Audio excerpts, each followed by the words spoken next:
This is the second video about using statistical process control in SQL, and this video concentrates purely on using SPC icons. If you need to know how to use the script generally, then please navigate to the Making Data Count website and locate the Resources section, and within the Resources section there will be a video as well as the script to download. So what are SPC icons? So SPC icons are a completely new concept that we've been working with provider colleagues across the country, and its intention is to provide a bite-sized look using the science of statistical process control to tell you quickly and easily on a single page which metrics are showing significant improvement, significant decline, or in fact no significant change at all. And alongside that, also to give you an indication on target capability. Is it a target that we would need to have a system change to achieve? Is it a target that will randomly hit and miss the target due to natural variation?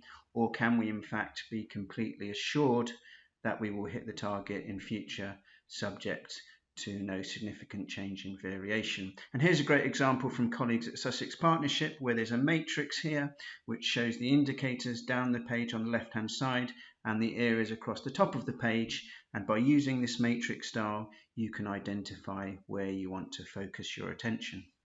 So with the use of SPC icons, does this mean we never need to look at an SPC chart again? Well, absolutely not, because remember, these icons are only showing us the current position.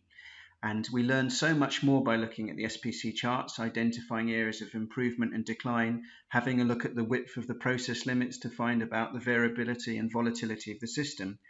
These SPC icons are really to combat the RAG table. So RAG tables traditionally can produce an awful lot of measures in a single page, and these icons will allow you to look at a similar amount of measures on a single page, and then when you find areas of interest, you need to go and look at the chart to understand more.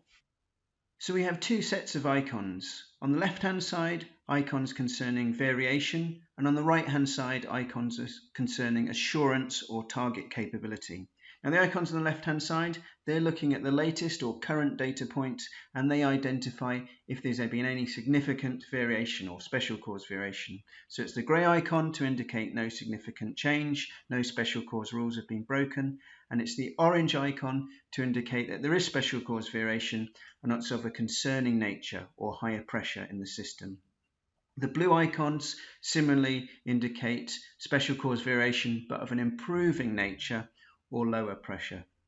And what about the H and the L letters in the special cause icons for concern and improvement? Well, you might not be sure exactly in which direction improvement is, and actually this might change across the country. So the H and the L indicators reassure the user which direction of travel.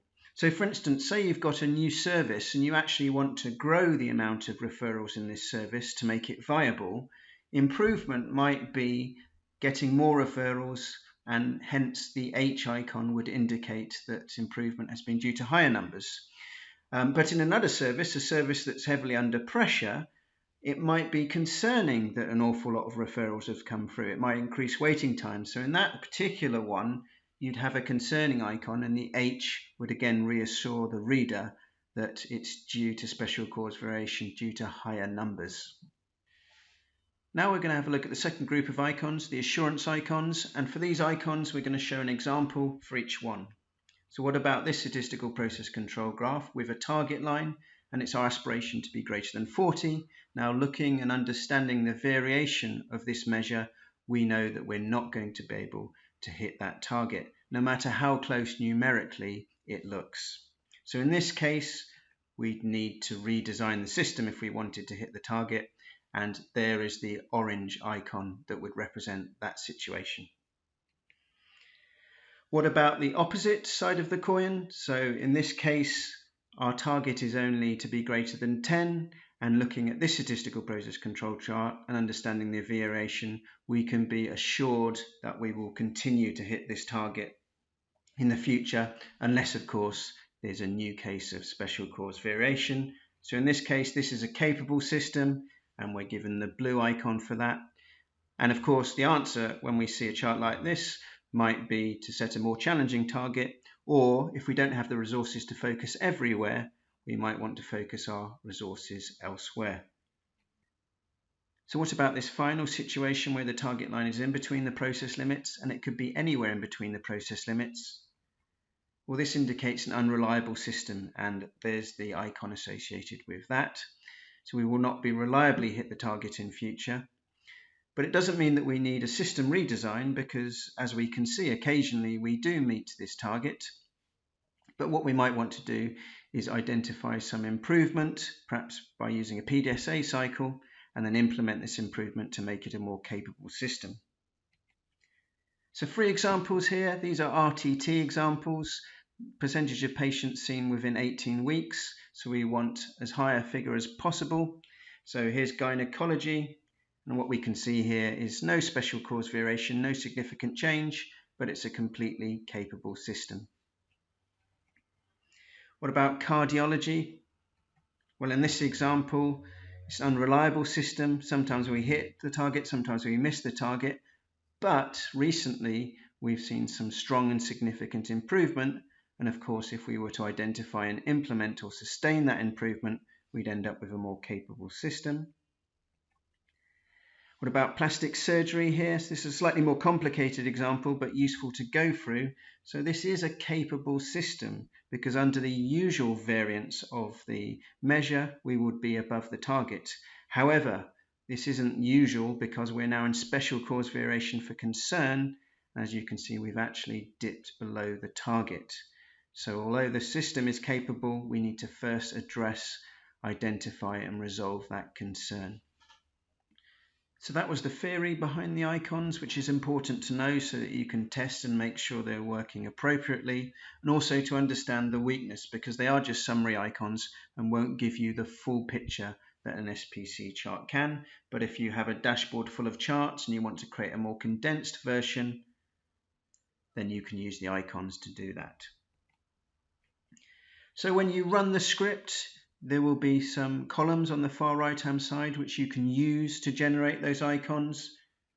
So there's a variation type icon, and there's also the capability icon. And you can use those flags to identify the correct icon in your visualization tool, and you can get the pictures of the icons also on the Making Data Count website.